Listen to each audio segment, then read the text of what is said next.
Hello, I'm David Hatton. Now, I know a lot of people struggle with apostrophes, but in fact, the rules are very straightforward. It's just they're never taught in an easy way.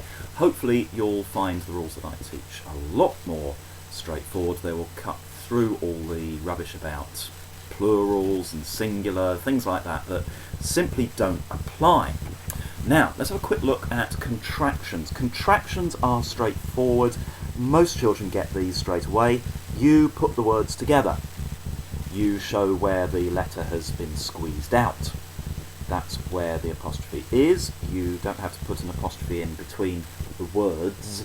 You put them simply where the letter has gone. I like to teach it as if you squeeze them together and the force of squeezing them has pushed that letter out in the direction that the apostrophe shows. Not a problem there for most people. So here comes the tricky one. Let's have a look at this. This is the possession apostrophe, the possessive apostrophe. Now, when we're talking about possession, we're really talking about someone or something that owns something else. Something that you could say, for example, is the something of something else, or belongs to something else, or is part of, or is for something else. For example, parents' evening at a school. It's the evening for parents. So you would use an apostrophe. The man's foot. It's part of the man, therefore you would use the apostrophe. Now, let's have a look at the rule in action. We find the owner, we add apostrophe S. If the extra S isn't sounded, we leave it off. Now we'll come to the exception in a minute. Let's have a look first at this example. The dog has a bone. Very straightforward. The owner in that sentence is the dog. The rule states, find the owner and add apostrophe S. Straightforward, dog apostrophe S, bone. Now a lot of people end up talking about plurals. They really don't have any effect on the rules. Children have always come to me before my lessons and said, I don't understand apostrophes, I don't understand if there's a plural because it ends in S and so on. It really shouldn't change anything at all. Have a look at this plural. The women have clothes. Now, some children will immediately think that clothes needs an apostrophe because it ends in an S. Of course it doesn't. There is nothing being owned by the clothes. The clothes do not have something, they do not possess anything. The women, on the other hand, do possess something, they own. It's the clothes of the women, so we use women apostrophe S, clothes. Women are the owners in that sentence. It doesn't matter that they're singular or plural.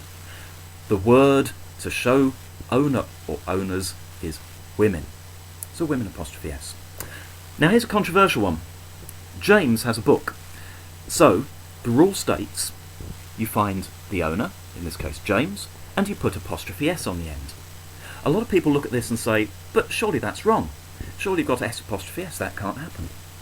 No, it can and it should. Some people get told with names that you are allowed to have an optional S. I don't like that.